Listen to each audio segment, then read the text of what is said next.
Today on Beyond the Cake, I'm delighted to welcome someone whose work is defined by intention, sensitivity, and a beautifully refined point of view, Sofia Nascimento. As the founder and creative director of Sofia Nascimento Studios, Sofia is known for designing weddings in Portugal and abroad that feel deeply personal, emotionally grounded, and thoughtfully curated. With an approach rooted in listening and storytelling, Sofia creates celebrations that go far beyond aesthetics. Her work reflects a strong sense of place, a respect for individuality, and a belief that truly lies in the meaning and details of luxury rather than excess. Her journey and philosophy offer a refreshing perspective on modern wedding design, and I'm so excited for you to hear her story. Sofia, welcome to Beyond the Cake. Thank you so much for having me, Julie. As I mentioned before we went live, I'm so excited to have you here. I wanted to ask just the first question right out the bat. What drew you to the world of weddings and what led you to create Sofia Nascimento Studios? Well, I was pretty much born into it in a way. So my family has been directly connected to the wedding industry, also through restaurant businesses with wedding venues and catering. So this was a natural background for me, right? Even without even knowing I was stepping into it. So it was quite natural in that perspective. I've worked a few years with my family as well, and of course, it was amazing because I could really explore different areas and different perspectives of the job, right?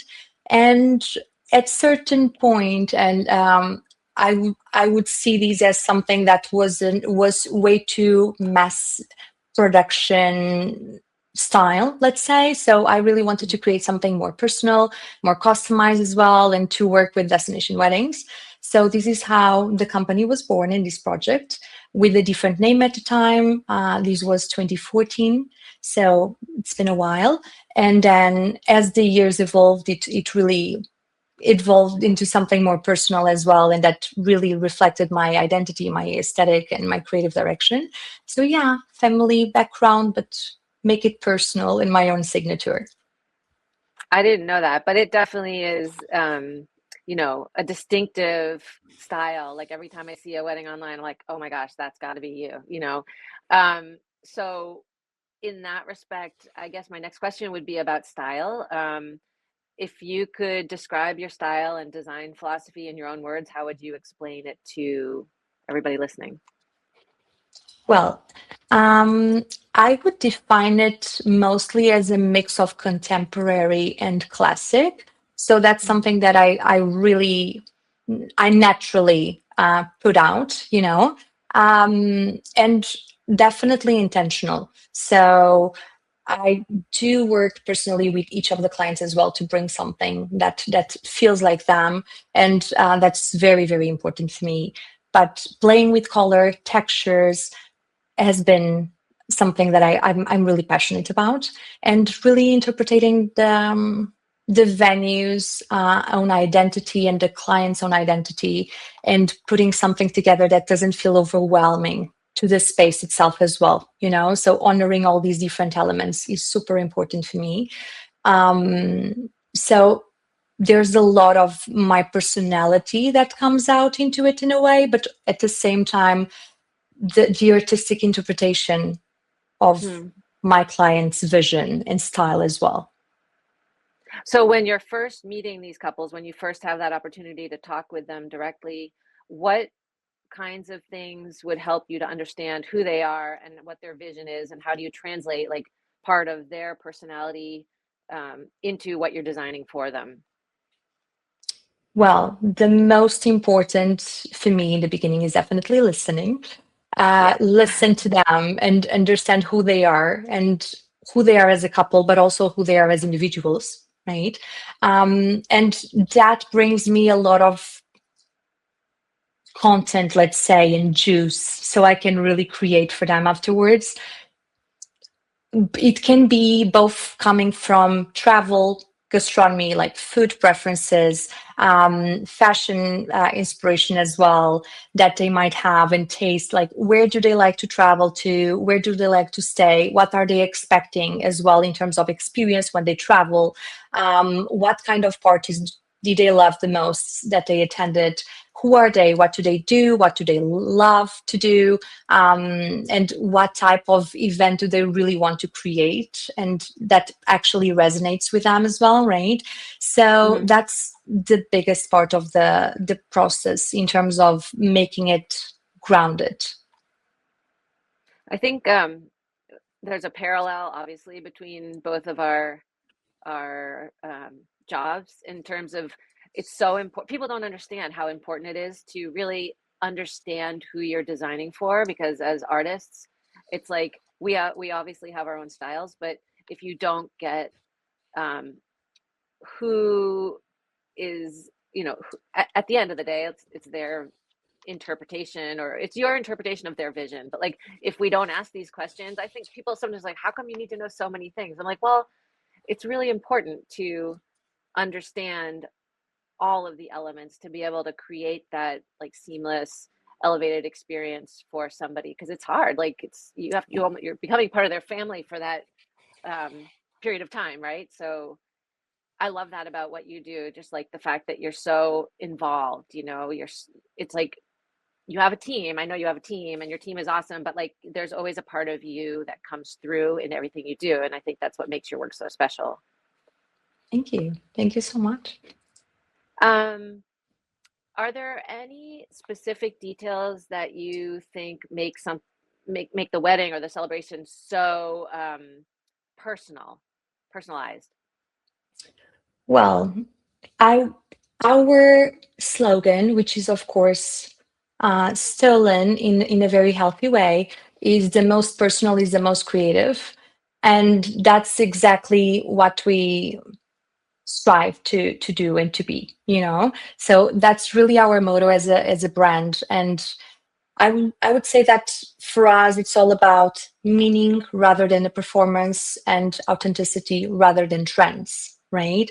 So whatever we are Yes. creating, we want it to last and to be timeless. Of course, we can get inspired by things that are really interesting for that specific location, that destination, and for that client. But it should always be more about 80% of things that are timeless and that they will still resonate with them in 10, 20, 30 years, right? And then we Mm. can always add this trend portion of it, but in a very delicate way and just the right amount, so we can still feel that we have a touch of freshness and new elements to it, but without being too focused on what's being done and what's out there. I love the word authenticity. And I think it's interesting when, a lot of people at this time of year are asking, like, what do you think the trends are for 2026? And I think just listening to what you're saying, like, for me, authenticity is a huge thing. I mean, if you want to call it a trend or not, but like, I, I also am not a big follower of trends because they're trendy and they come and they go, and I think it's timeless. and Yeah. and you know um so that's interesting that you bring that up, because I feel that's exactly the same. Like, it's more important to create something that they're going to look back on in 20 or 30 years and be like, oh, I still love that and I still relate to that. And yeah, that's so cool. So cool. How do you keep your clients focused and confident throughout the process? Because it's overwhelming, and I know that it's a lot for a lot of couples. Well, it's all about clarity and transparency, really, right? So we are usually working like with clients across the ocean, from from Mm, from Lisbon, from Portugal. So it's really important to understand how to better communicate with each of them. And each person is different, right? So each client will have a different expectation as well. They will have different contexts, and they will have different backgrounds, even on the wedding planning experience, sometimes through their families, right? So understanding who they are is one of the most important parts of our job, because then mm, we actually need to follow our own method and our workflow and systems, which make sure that things happen in the best of ways, but at the same time also be flexible enough to understand how to better reach out and reach them fully to hear what they have to say, what they have to share as well in terms of vision, expectations, and that is really through good communication, a lot of back and forth for sure on understanding preferences and their vision, and also checklists, like things like a very well curated wedding budget and payment tracker, checklists with all the nuances and every single step of the process, and statuses, meetings and check-ins as well. So all of these then is part of the systems that actually make them feel more at ease, right? Hmm. Because of course we have people that can completely let go and trust the process with us, and that's exactly the type of client that we mainly work with. But also we have clients that they do need a bit more of clarity on the process and how is the beginning phase like and what's next, right? And in how Mm. many days or months or weeks should I be planning to do these specific make this specific decision or have these step booked and clarified. So it's really important to share these as well in advance and to make sure that we are hearing each other and open to what they have to say and to share as well. I, can I just ask you a question that I don't usually ask, but like, what percentage of your clients are foreign versus Portuguese? Well, I would say that it would be 90-10. So 90% foreigner for sure, and Okay. 10% Portuguese. And within that 90%, is there usually a connection to Portugal or?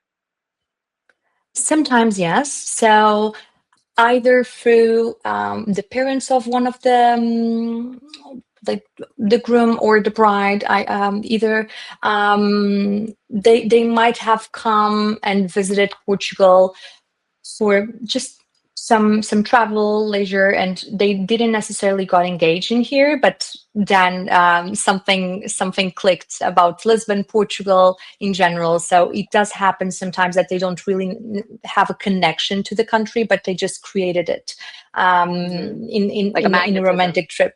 Yeah.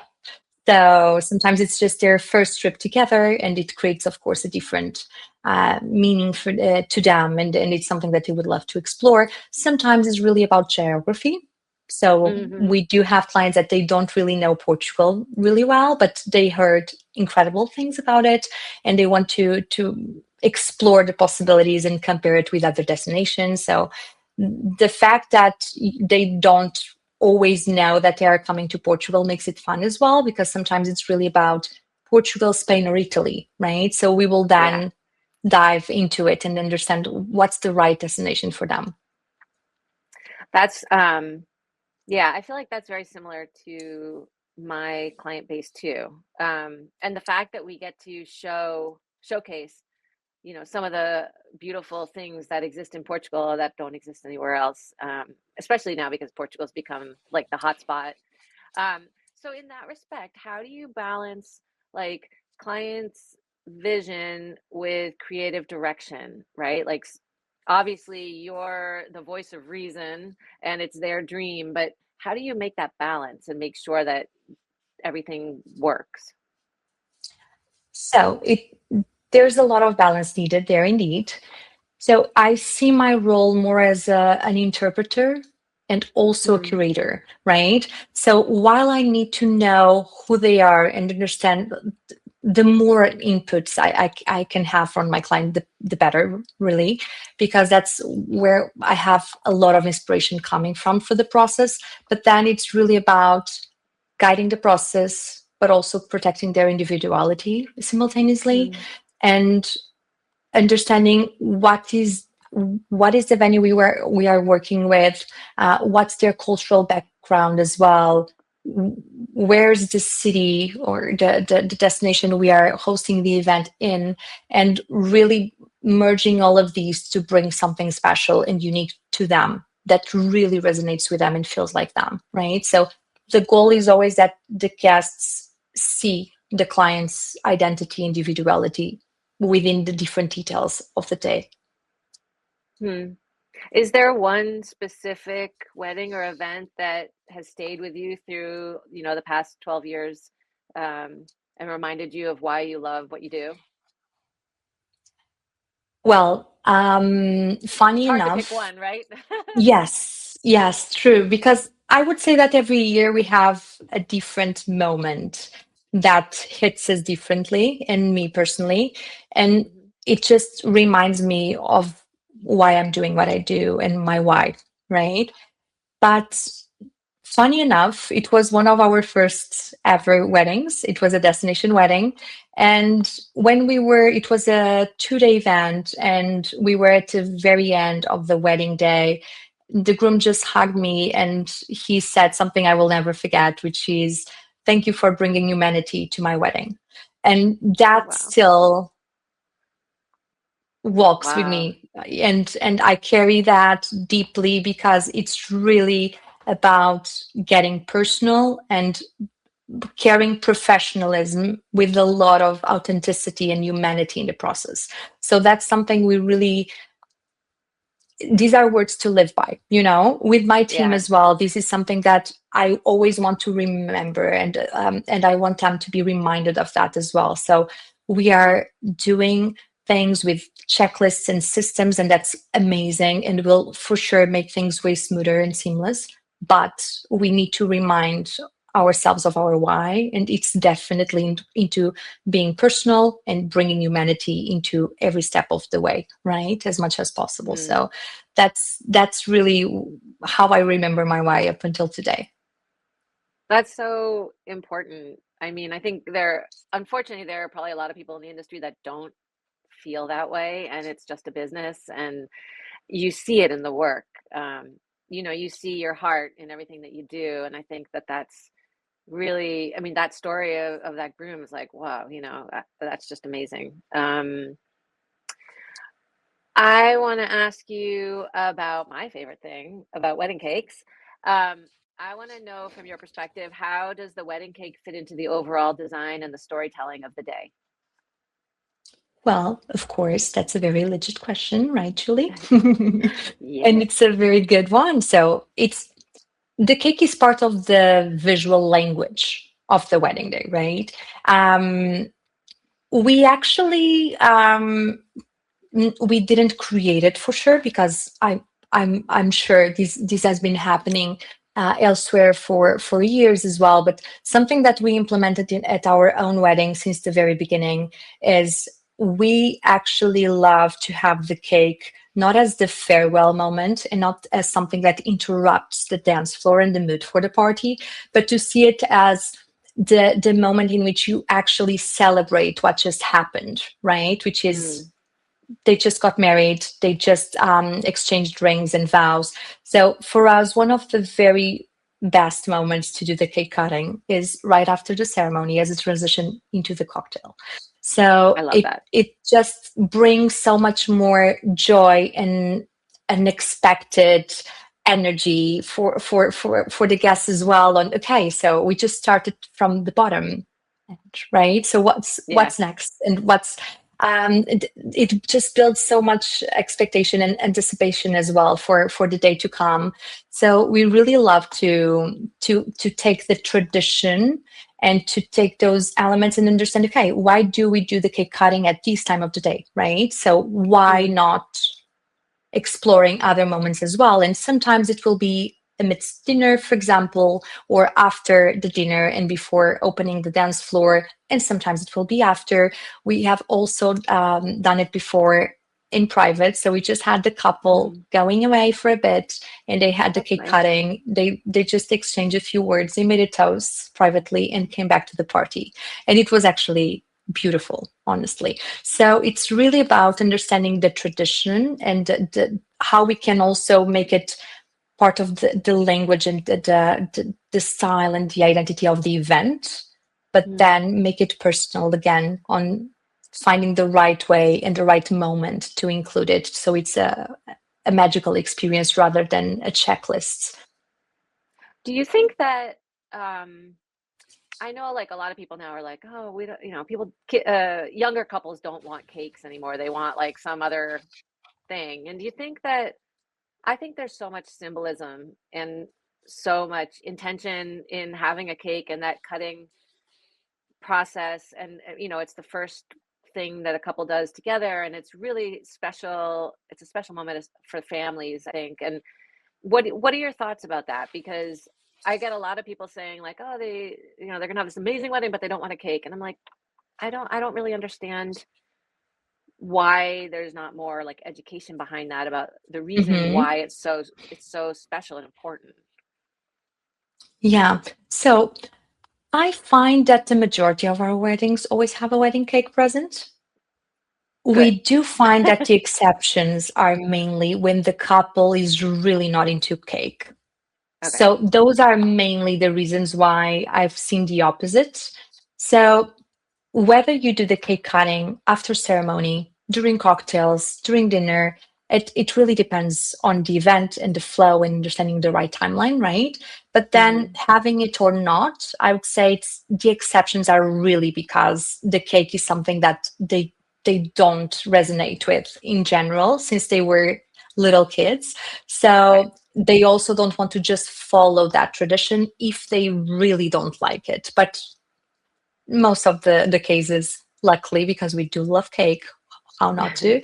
And it's a really important part as well of the wedding, and it's something that we can really curate with the cake designer as well, and interpretate the mood board and the vision, and bringing in something sculptural and intentional as well to that element of the day. um I'm gonna switch again, another subject. I want to talk about your inspiration and your creativity, and because you mentioned a lot, there's so much involved in that. Where do you find your inspiration, and where do you draw creativity from? I mean, in Portugal, there's so many, so many, so Well, many yes. options, but I know you have probably a treasure chest of sources. That's a good question. It's a bit everywhere, right? Fashion is a big one for me. It really is something that it has been more and more over the years, a big part of me and a passion of mine. So it does influence a lot on my creative direction work. I would say that architecture, art, in and the also the just understanding again, and this comes to the past questions, understanding who I'm working for and Hmm. who my client is, brings a lot of creativity and fuels it in such a big way. So for me, after I have my clients in person and we go together to the venue and we have lunch together and we have the tastings, the trials, and so on, it's just so crystal clear that Hmm. I just start bursting with ideas and with what I'm doing for them next. And it really starts bringing in a lot of consistency and meaning into every single detail. So I can then design with way more quality because of that, right? And it makes such a big difference. But yeah, I would say fashion and architecture are very, very big ones for me. Hmm. Nice. Um, Me too. I think, yeah, it's so interesting when you find like, you know, partners and vendors who have the same sort of, I don't know, creative direction and creative inspiration. I think that's why we all work together so well. Um, Yep.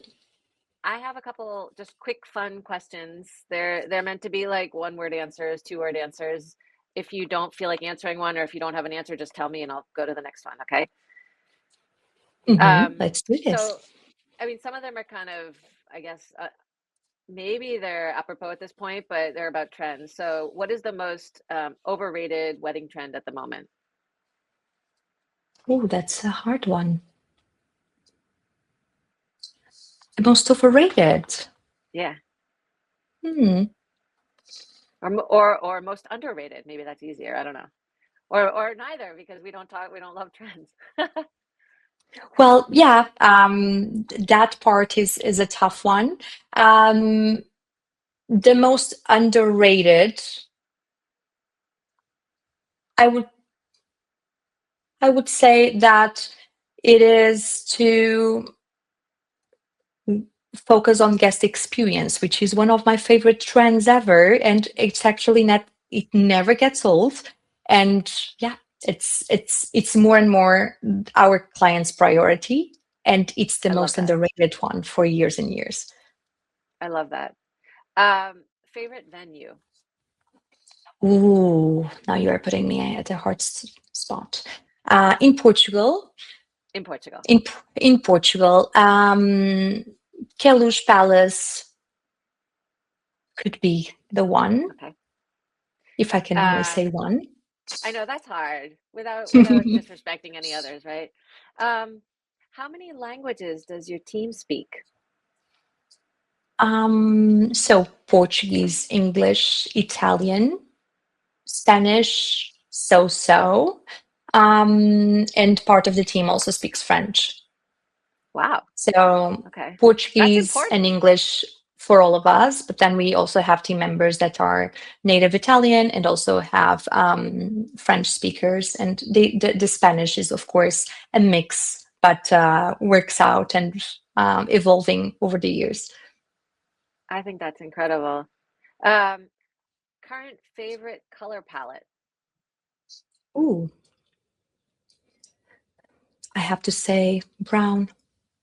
Brown. Dark Okay. brown, chocolate brown is just one of my favorite colors ever. And that's one of the good trends, actually, that it came to life, but it's been always a favorite for years and years.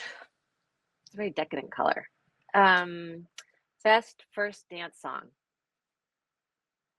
Ooh. I don't really have a favorite best like Okay. song. I do have a favorite moment, which and decision, which is when we actually have a client and a couple that goes all in and makes a choreographed and Oh, bold dance, and that's just so special and fun, and they really connect while practicing and doing it. that's so cool. Okay, trickiest part of a wedding day? Starting the ceremony for sure. Getting everyone aligned on time and ready, because there's always someone that needs to rush into the restroom and forgot something, and needs a lipstick and needs a heel protector and so on. So getting it to start and have musicians and everyone ready to go, it's really the hardest part to me. Okay, last one. Most unique wedding theme you've ever done? Most unique. We don't work as much with wedding themes, Yeah, I know. um so that's a Or maybe tough one, but most unique detail you've ever produced oh, at a wedding. it Maybe was that's better. definitely the embroidered signature from the father of the bride, who has passed away before, and so Oh, we got someone to embroider it here in Portugal. They were coming from Miami, and it was embroidered with his signature, and it was just so special for us. oh my And gosh. obviously not even mentioned to the bride, right? But it really stuck with us. Wow. Wow. That must have been, was it a surprise for her? It wasn't a surprise for her. It was Okay. something that just came as something that would be really special, kind of last minute, and we just had to run to do it because it was the best possible final touch That's to so to sweet. their day. Wow. Before we wrap up, is there one piece of advice you always give couples when they approach their wedding day? Yes, as a former bride myself, as a planner and a designer who has worked in the industry for quite a long time now, definitely enjoying and soaking it all in. I never get tired of saying this. And it's just the day flies by, and the minute you blink, it's the wedding day is over, right? There's so much Yeah. adrenaline. You are hosting, so there's a lot of adrenaline and responsibility and pressure into you, and a lot of emotional. intelligence that is required from you at the same time, because you need to deal with so many gray areas in your family and friends, and all the expectations that you have built around these moments. So my best advice is hire the best possible professionals that you really identify yourselves with, and that can connect to you and hear you, and also bring their own expertise and guidance throughout the process, because we are here to guide our clients, not just to hear them, right? So it's a two-sided via of communication. But then just whatever happens on the day, after everything has been planned and worked on, and um, narrowed down into, like, towards to the smallest detail, really, you just have to decide to enjoy and just take it all in, soak it in, and have the time of your lives. That's great That's really advice. what sticks with you, you won't be Yeah, able to get back to it. So just yeah. live it at its fullest. And don't sweat the small stuff. I remember that, you know, Yes, like no one's gonna know if there's anything that isn't exactly how you imagined it, but just enjoy every moment. Yeah, for sure. Yeah. amazing. Um, well, I want to thank you so much for sharing, some of your insights and your experiences and your perspective. I feel like this is just such a treat because, as I said before, we never, we're always working and we never have a chance to actually chat. I didn't True. know so many of those things, I didn't know about you. So I really appreciate your willingness to share with me and my listeners. You're so Uh, welcome. for our listeners, if you want to find more about Sofia and her team, her website is sofianascimentostudios.com. We're going to post your site in the caption underneath the video. And I just want to say thank you for taking the time to be here with It- me. I really, really appreciate it. And I love your It's been work. a And I'm pleasure. It's been such a pleasure, so, Julie. Thank thank you so you. much for having me. Thank you. Goodbye, everybody.